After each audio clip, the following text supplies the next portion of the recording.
So he That's better, but in the beginning or at the end. I'm starting to, because there's nobody like her.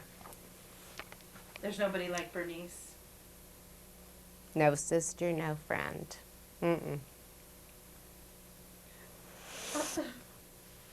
She makes me cry because we laugh about everything.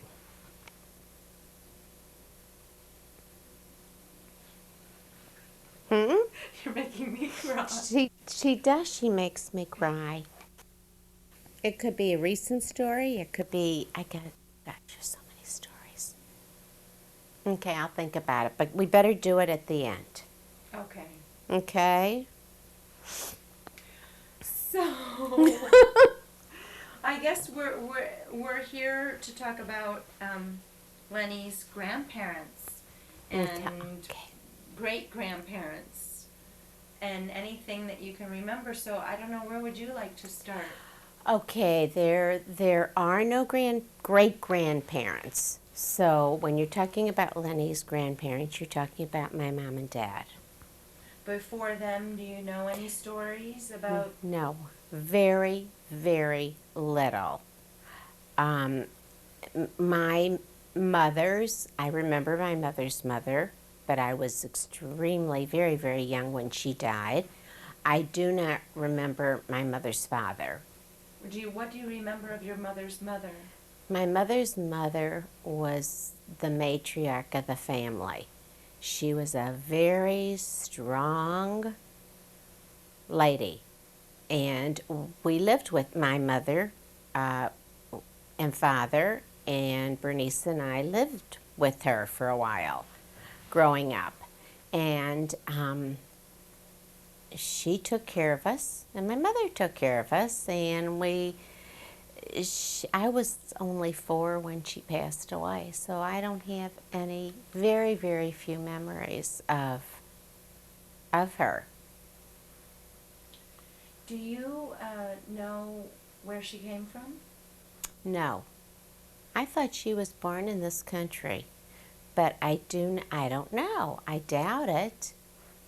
Um, Her husband that would be my grandfather, had a men's clothing store, and I never knew him. And I don't know if she was born in this country. I thought she was. I think Marvin could probably tell you more about that. From your grandmother. My grandmother. Right. So I have very, very little memory. What about what your mother said about her mother? She was the matriarch. And whatever she said, you did. And my mother always tells the story that she had just gotten married to my father, and they had moved to a small apartment. And her mother, I'm not sure, I think it was right after my mother's father passed away, and he was fairly young. And she called my mother and she said, "You have to move back here. You have to move back here and help me. I don't want to be alone, and I can't take care of myself, and you're going to have to move back here." And my dad worked nights on the railroad. He was a switchman, and by the time he got home, everything was packed, and they were ready to move back and my dad never said a word. And they moved back, and my mother, she stayed there until her mother passed away. And she just, my grandma was a strong lady, and whatever she said, you did. And you didn't ask too many questions about it. What was her name? Sarah. And your grandfather's? Benjamin. And so Bernice is named after him.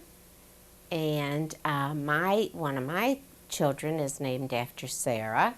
And um, I don't remember too much more. I was just a little girl, a little kid. You didn't know what he did? He had a men's store, and I remember going to say goodbye to my grandma when she was dying in the hospital. And I remember as a little, as 4 or 5, not even 5, and I remember going to say goodbye to her. And that was it. Did she speak in English? Oh, perfect English. Oh, yes, perfect English. Oh, yeah. No Yiddish. Not to me. No, no. Mm-mm. And what about on your father's side? What about those grandparents? We knew very, very little about them. My father came here from Russia when he was maybe 11, and he came with an uncle. And he never mentioned his family that much. He apparently it was during a war, and I don't know whatever happened to them. My mother always said she would send clothing and packages, and then all of a sudden everything stopped. And Which war? I don't know. It couldn't have been the Second World War, because First World War must have been the First World War. And then all of a sudden nothing was ever heard, and he didn't talk about his family very much. It was like a sadness with him. And he came here with an uncle that I think he barely knew, and he was all by himself. He was a kid himself, and I don't think he ever knew what really happened to Do you his know family. how old he was?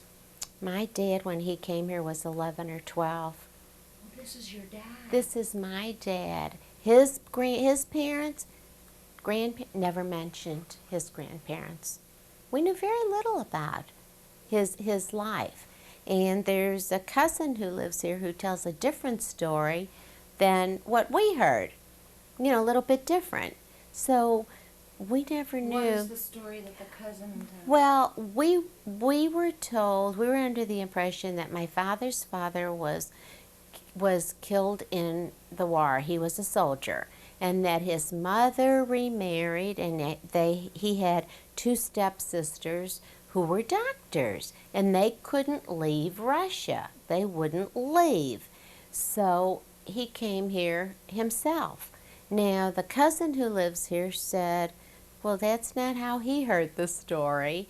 He heard that she never remarried again. So who were these people he talked about as his stepsisters? So we never knew. He talked very, very little. Couldn't get much out of my dad about his life in Russia. Didn't want to talk about it very much. So when he came here, did he go directly to St. Louis? No, I think he went to Florida for a while. He went to New York for a while. No one really wanted to take care of him, and he was a kid, and he was basically on his own. He lived with an uncle for a while. He lived with a cousin for a while, but he was a child to me when he got a job on the railroad, which lasted an entire life for him until he was 65 years old. And so at some point, you don't know when he came to St. Louis and met your mother? No. I think he was fixed up with my mother. It was a blind date. And you have no idea how old he was even when they got married. Did they tell you what it was like when they met? They met, and my father was very, very romantic, and he worked nights on the railroad, and he didn't see my mother a lot, and so he would write her love letters, which I think my sister has the love letters, and he was extremely romantic. And now, do you think he was your mother's first boyfriend? I don't know. I don't know. She didn't tell you about. No, no, we never asked, and she never said. And he was just the kindest person and the most sensitive, and he was a romanticist. Very, very romantic. Did he do things like bring her flowers? Or? Yes, but it was mostly his love letters that we read, later on that we found that were just poetic. I mean, he wrote just beautifully. Did So did she? Her name is Rose. Mhm. Did she grow up in St. Louis? Yes, she grew up in St. Louis, in the city. Yes. Do you know? Did she tell you about her childhood in terms of? Did she go to a certain grammar school? Did she? Did she tell you any of that? No, no. Do you know what high school she went to? Have no idea what high school she went to. But you know she went to high school. She went to high school. Don't know how far. I don't know if she graduated high school, but she did go to high school. But we never, when you're growing up, you don't think, gee, this information may be really important one day, so you don't ask. And then what did she do for work? She stayed home and she lived with her mother and until my grandma died, and she took care of ironing her brother's shirts. They would all bring their clothes over to be ironed, and she cooked for them. I'm not sure if they were married or not, but they had all the holidays, and she was the housekeeper. That was her main thing. She was the nurturer, and she was like her mother. She was the matriarch of the family. She kept everybody together. Do you think I think I heard there was something. There were how many brothers? 4 brothers, and then she had a sister and her. So there were 6 kids. And what happened to the sister? She passed away before my mother. And they had the very same relationship that Bernice and I had. I mean, they lived close by. Unfortunately, Bernice and I don't. But they had the same funny, they were together all the time. And their personalities were very different. Like, what was your mother like, and what was her sister? My mother was very, couldn't do things on the spur of the moment, had to think about it, was inflexible. And my aunt was, get ready, we're leaving, we're doing this, we're doing that. And my mother did it, but my mother was very inflexible. And so my sister's personality and mine are like my mother and my aunt. Who's like whom? Am I allowed to say? Wait, you can ask Lenny this. I'm like my aunt. And they'll have to figure out who she's like, but I am like my aunt. You're spontaneous. Yes, yes. So, so Rose would iron her brother's shirts? Mm-hmm. Was that because there weren't any dry cleaners back then? Nobody did that. No, you stood and you ironed and you starched those clothes. And she did whatever she had to do. And I'm not sure if they were married. I don't know if they were married before her or not. But if they were, for some reason they all brought their shirts to be ironed. And we could never figure that out. Why would you stand and iron 30 shirts? What was the deal with that? They were her brothers. And that's what you did. All right, I'm gonna try. It's yucky here today. Tell Lenny that. I'm going to tell him. I'm going to call him this afternoon, and just after this is over, I'll call him when I get to work. I just say, such a great day. What can you do unless you want to stay another day, and you can, as far as I'm concerned. So, Okay, so she would iron the shirts. What else would she do for her brother? Cook. She would cook for them, and they were always coming over to eat at my grandma's in her house. And my mother was something else. She really was. What would she cook? Every Jewish food that they wanted. My mother was a wonderful cook. And I mean, she made kash and shells and chicken, and she brisket, and she would bake, and she would make grieben, and she would make schmaltz, and they all lived to be old, even with eating schmaltz. So there's nothing bad about schmaltz. I think we should all eat it. And she liked to keep house. My mother liked to clean, and she liked to cook. But how often would the brothers eat her food? I don't know. I mean, was it like she was cooking for their houses? Or No. They would come over to their mothers and eat, and that's where my mother lived. So it wasn't just, I guess, for the holidays. They'd come over whenever they wanted to and bring their wives and their family. Do you think, compared to other women at that time, your mother was doing more for her brothers, or do you think that was typical? Typical. If you were the nurture kind of person, it was typical. There wasn't anything unusual about it. She didn't say, no, I don't want to do it. This was just what she was a nurture, very much so. Did the brothers go to school? Mm-hmm. Like higher education, or? I think when you talk to Marvin, I think his father may have gone to college, maybe never graduated, but I think he probably went to college. And I know Marvin knows more about the brothers. Because Marvin is the son of your... My mother's oldest brother was Louis, and this is his son.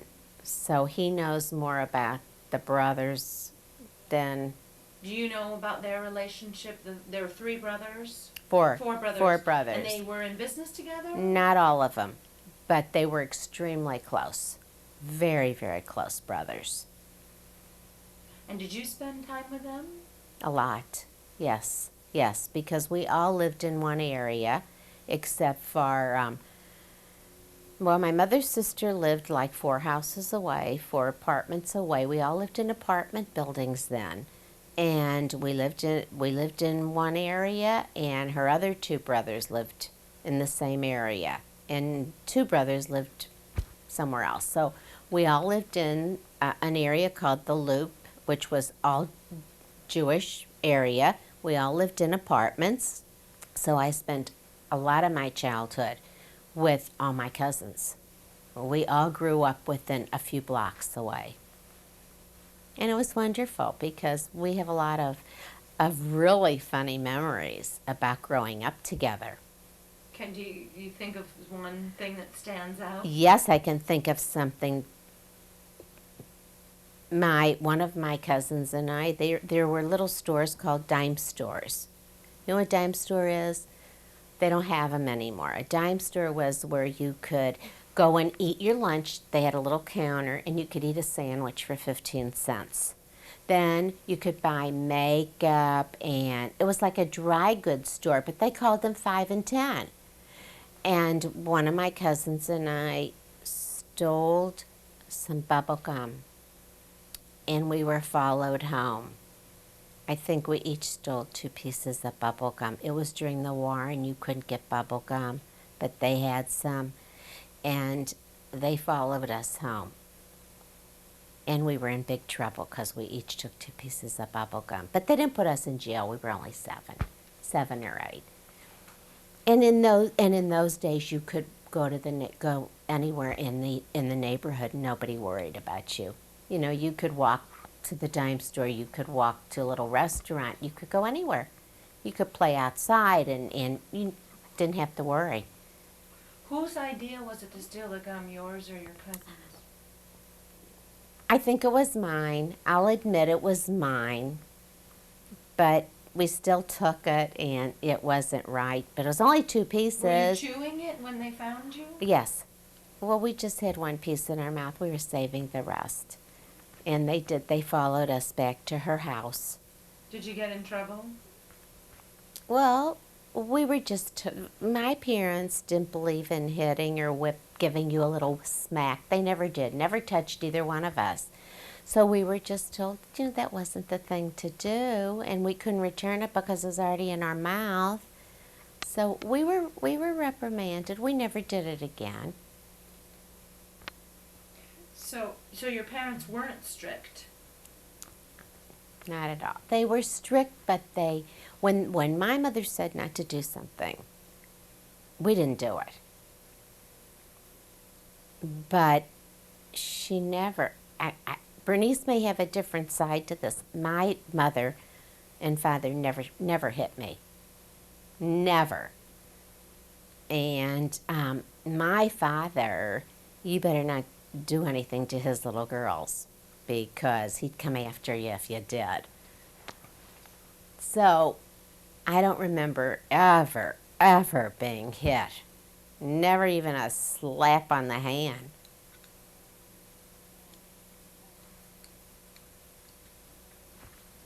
So you were that daddy's little girl? We were both daddy's little girls. Both of us were.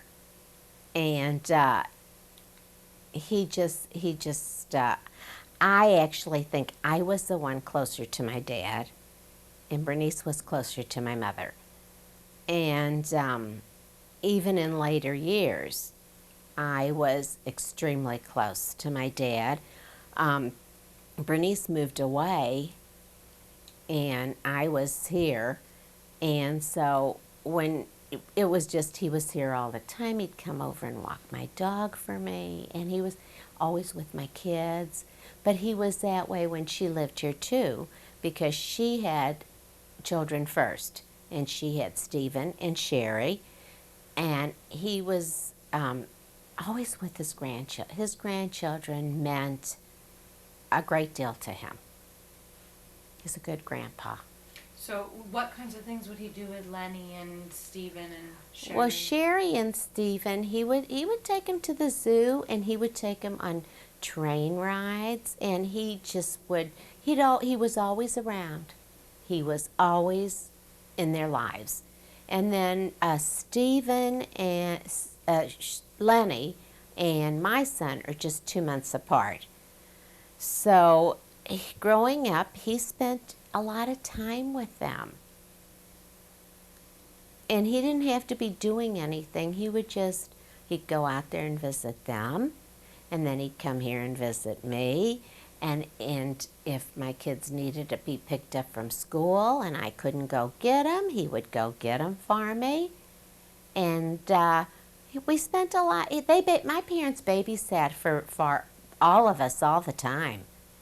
You know, we thought nothing of dropping off the kids at their house, at their apartment.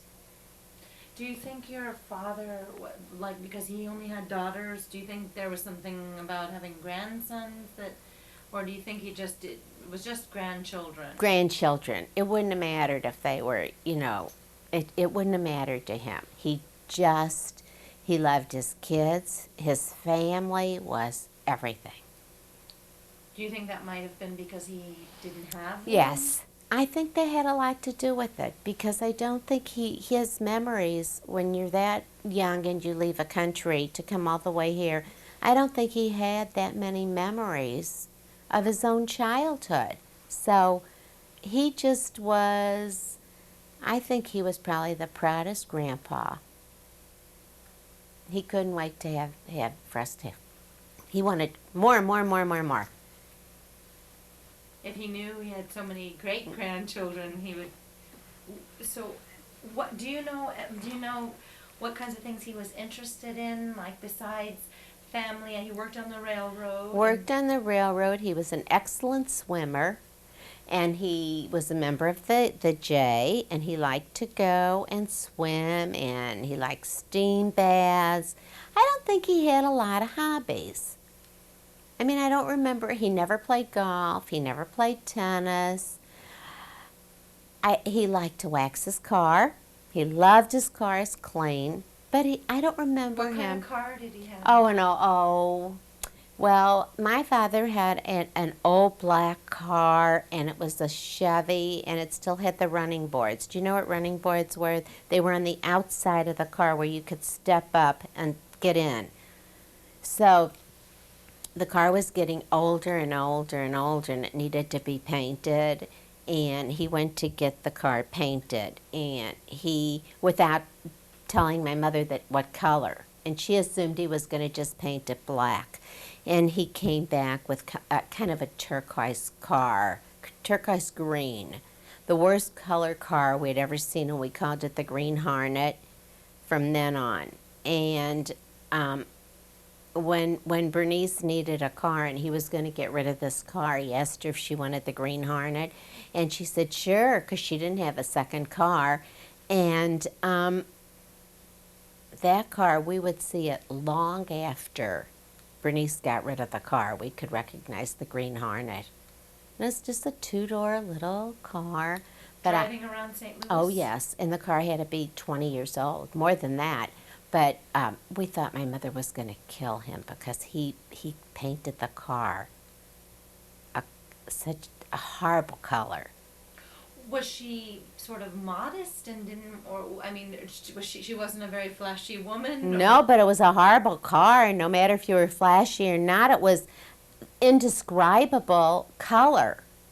And I think it was, a place where for $20, $29, you could have your car painted, but you took whatever color they had. But I thought she was going to kill him when she looked out the window and saw what color he had painted the car. So he went to the Jewish Community Center. Right. Did he go to synagogue? Yes, he did. He went after he retired. He said he worked on Saturdays. And so, but after he retired, he went pretty often. Yes, he did go to synagogue. And but growing up, he was working. He was working when we were young. He worked nights, and then when we got older, he worked days. But he did not play cards. He needed to play cards. They went visiting. They would go visit friends. And he loved to eat out. He loved to go out to restaurants. And he liked to go to the movies. Do you know what kind of movies he liked? No, we just went to anything. I mean, every Sunday we would go to the movies. And he wasn't a big sports person, but he was an excellent swimmer. And we always regretted it because Bernice and I cannot swim. He never taught us how to swim. Was he serious?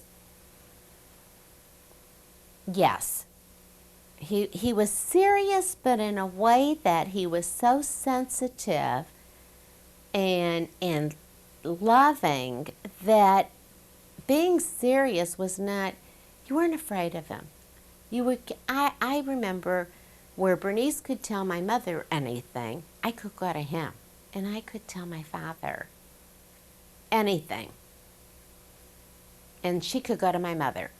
And did he give you advice? He didn't give me advice. I could just talk to him. I just could talk to him. No, he never told me what to do. Never really told me what to do. And when I graduated high school, I wanted to go away to school for a while. I wanted to go out of town. I really didn't want to go to college, but I wanted to go out of town. And so he let me go to the University of Missouri, which isn't really far away. It's about a 2.5-hour drive. And if in those days, you didn't have a checkbook and you didn't have a visa. You had what your parents gave you as an allowance every week, and that was all the money you had. So when I called home, I would always ask to talk to my dad and tell him I was short of money. I never talked to my mother. And I remember being in the University of Missouri is in Columbia, Missouri. And I remember going shopping with the girls, and I saw a white wool dress, and there was some kind of a party at school, and I wanted this dress so bad. Well, I didn't have money, and I didn't have a charge. I didn't have a checkbook. You didn't have a checkbook either. And I remember calling, they let me use the phone at the store. And I remember calling my dad, and I see this white wool dress, Daddy, and I really do want it. And it's $20, and I don't have $20 with me. And what I really do want this dress. Now, see, my mother probably would have said, "Well, honey, you used your allowance, and that's really too bad."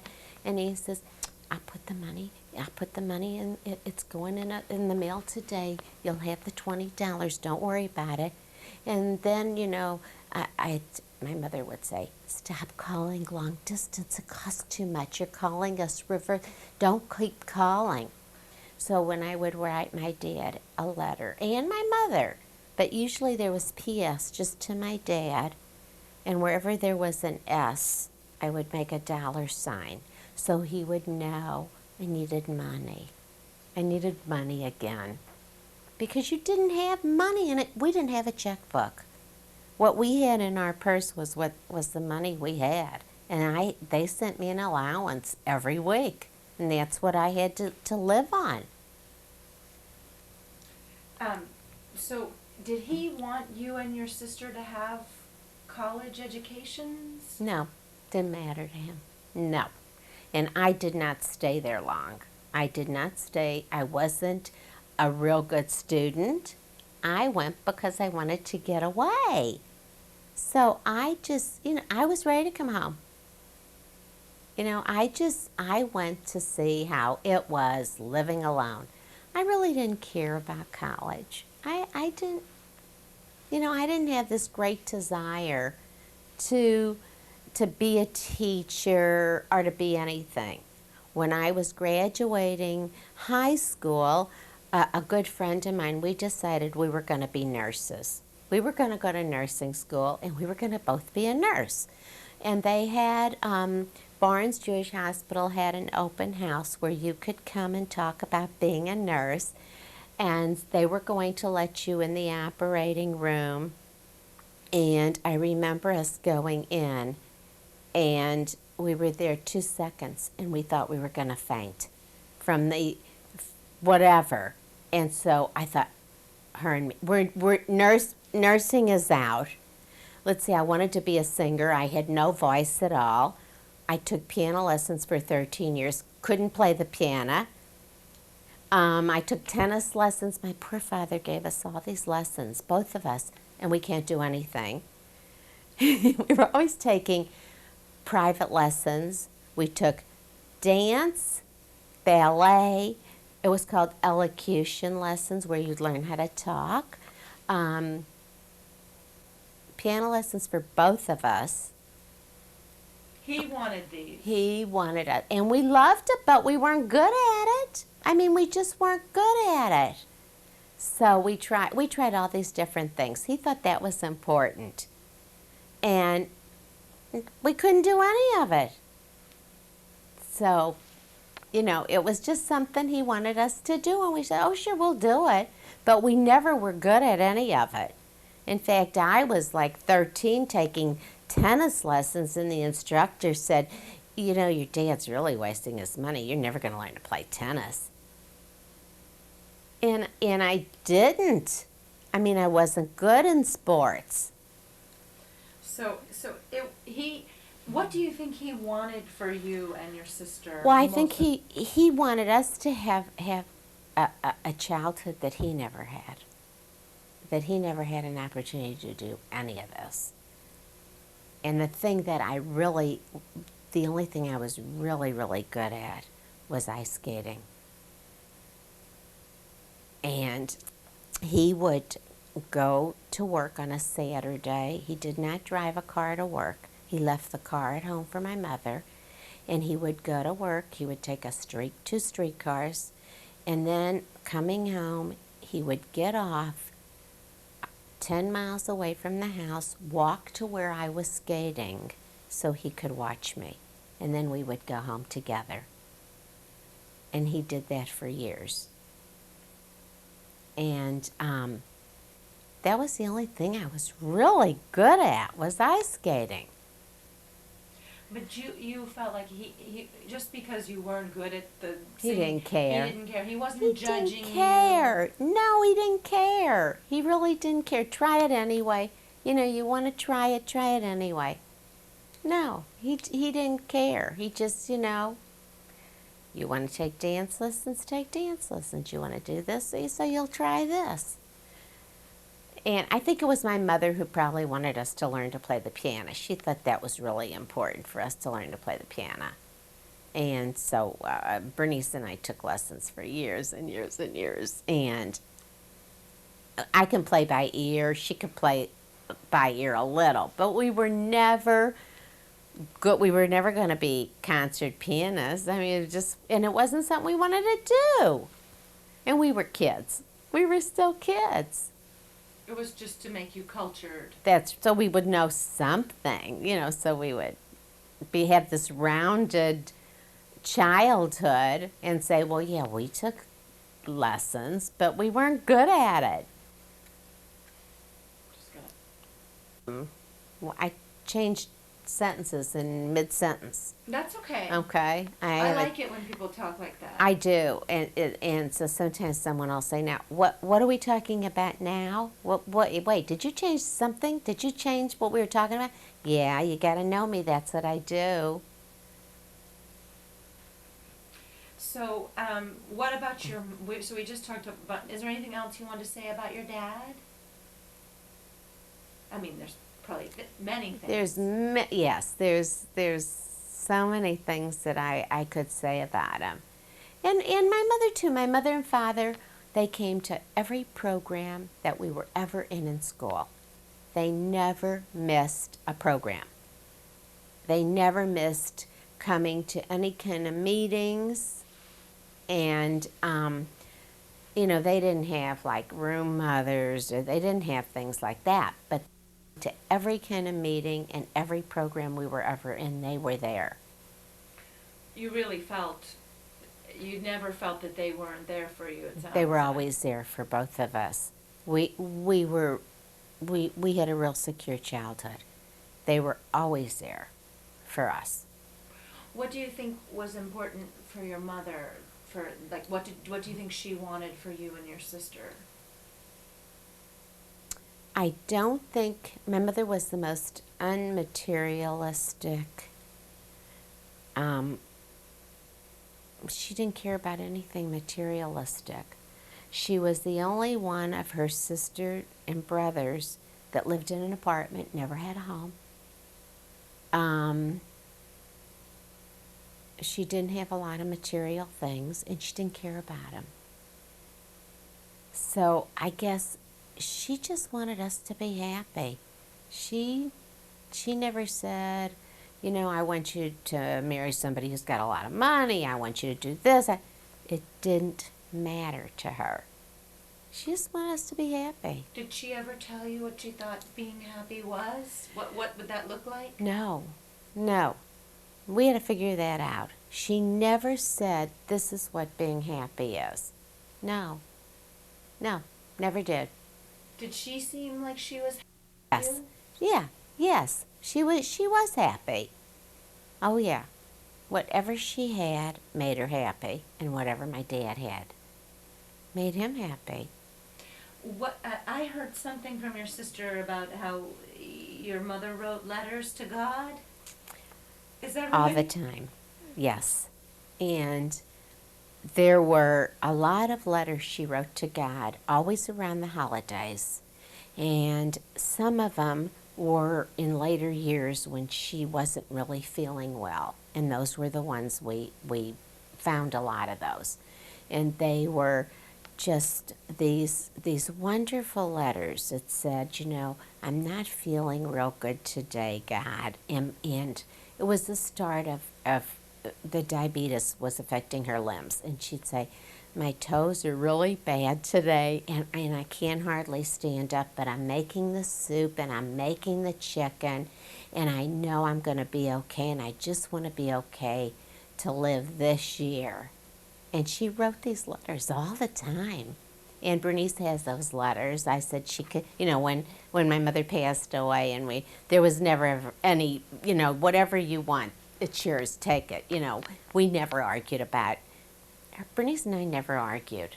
We never had a real argument. There's nothing ever to argue about with her. She's very, very unique person, and we never had a need to argue about anything. But her letters to God are beautiful letters. How often did she write them? She wrote Rosh Hashanah. She wrote Yom Kippur. She wrote Passover.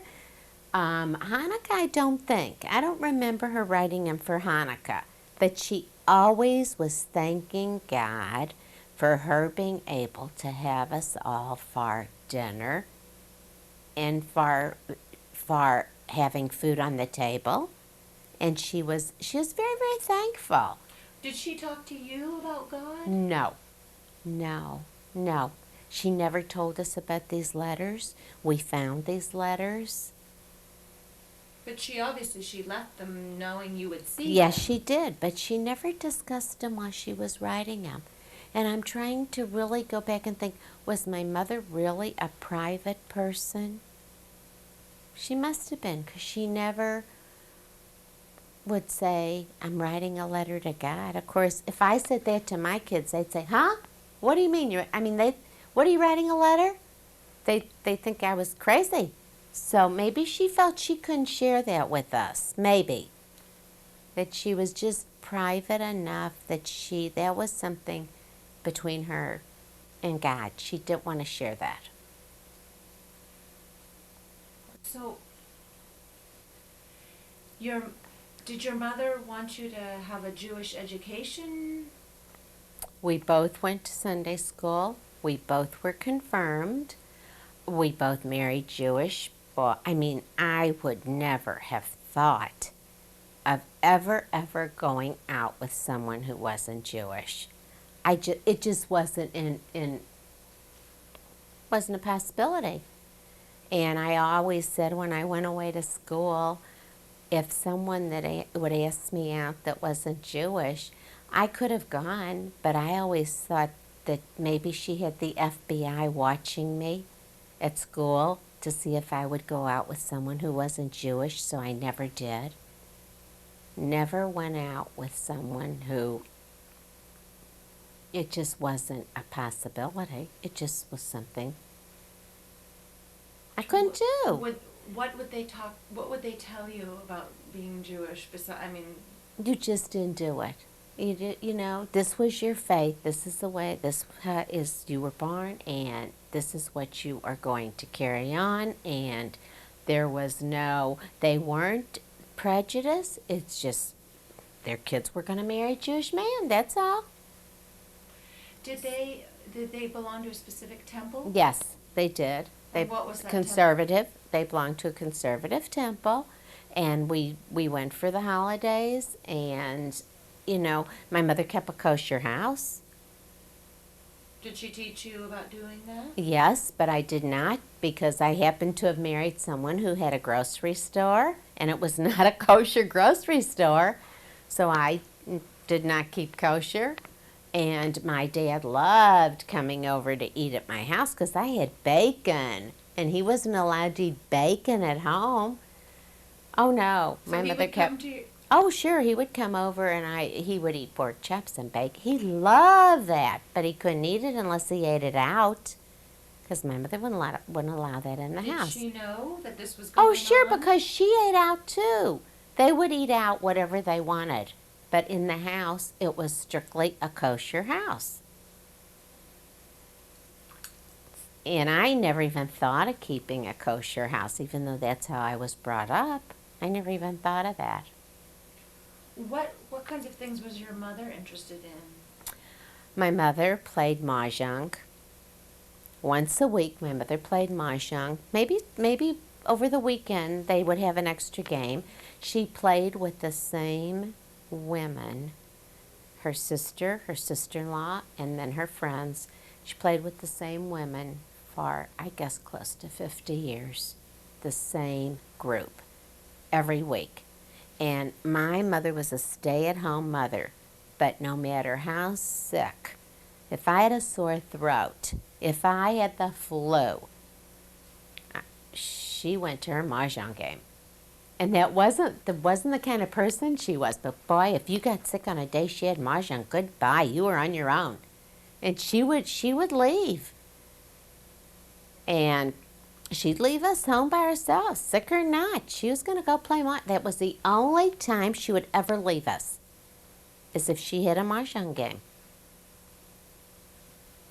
But she wasn't this woman who ran around 5 days a week. She was home. I remember coming from school, and we lived on the third floor of an apartment. And I remember coming from school, and I would get off the bus and come down the street, and I would see my mother hanging out the window on a ledge, washing the outside on the third floor. Every week, she would wash the outside of those windows, and she'd sit on that ledge. You pull the window down, and you sit. That's what they did then. You didn't have a maid, and she would sit on the ledge of the window, washing those windows every week. So your house was spotless. Yes, the house was spotless. Once the bed was made, you didn't sit on the bed. And you certainly did not lie down to take a nap. Once the bed was made, it was made. On Fridays, when it was Shabbos and she was having all of us for dinner, and this is when we were all married, she would wash the floors and she would put newspaper. You would put newspapers on the floor to keep the floor clean. Now, we never figured that out because newspaper print makes a mark, but she would put newspapers on the floor. And she was religious. For Passover, she would not use, she'd have to go down the basement with my father, drag up all the dishes, all the pots, and she would take wooden boards and put the boards over the sink. And it would take her weeks to get the house ready for Passover. So she was very religious, but and it was no big deal for her. Dragging all this stuff up to the third floor, putting away those dishes, going to buy special food, that was not a big deal for her. That's just the way it was. And she loved having her grandchildren over for dinner. Every Friday night we all went over there for dinner. All the grandchildren called her Nanny, and they truly loved her and they respected her. She was the matriarch. She kept the families together.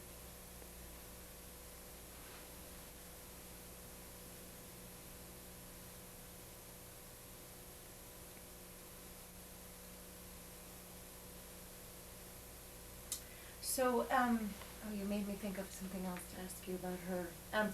So she liked mahjong, and what else? She liked being with her sister and her sister-in-laws. They were all close. She was very close to her sister-in-laws. And every Saturday, her sister and my cousins and Bernice and I and my mother, we would go to what the downtown area was, where the big department stores were, and we would have lunch and we would shop every Saturday. It was the same thing. And she didn't do much of anything else. She was the homebody. Mondays were washing the clothes. Tuesdays was the windows. Wednesday was this. Friday was cooking all day because the kids were coming for dinner. That was her life. And my dad would take the streetcars to work so he could leave the car for my mother. And half the time my mother, she didn't use the car. She didn't want to go anywhere. She liked being at home. She was a homebody. She was definitely a homebody. Yes. Now, what about with her? Did you ever argue with her, or because you said with him it was? I don't remember arguing with my mother. I don't think you argued with my mother very much. but I don't remember her ever really being angry at me or mad at me. I do know that whenever I started dating, my mother would never go to sleep until we were home. And we lived on the third floor. And the time the guy walked us up to the third floor, my mother had the door opened. And, oh, okay, tell him good night. Come in, tell him good night. And that was it. She never went to bed until we were home in the house. And would she meet the guy before you go Oh, out? oh yes. You couldn't go out with someone without her meet. Oh no, my parents had to meet who we were going out with. That just wasn't done. Do Oh you no. remember the questions they would ask the guys? No, but they met him. No, they had to meet him, and they had to be sure they were Jewish. So no, they weren't interrogating him, but they did have to meet who we were going out, and they did not honk the horn for us. They had to come up to the third floor and pick us up, or we didn't go. What time did you have to be home by? Oh, early, 11. Oh, 11:30, early. You didn't stay out till 1 or 2 o'clock in the morning, and if you did, maybe once or twice I did. They didn't like it. That was too late for their daughter to be out. You know, they just didn't do it.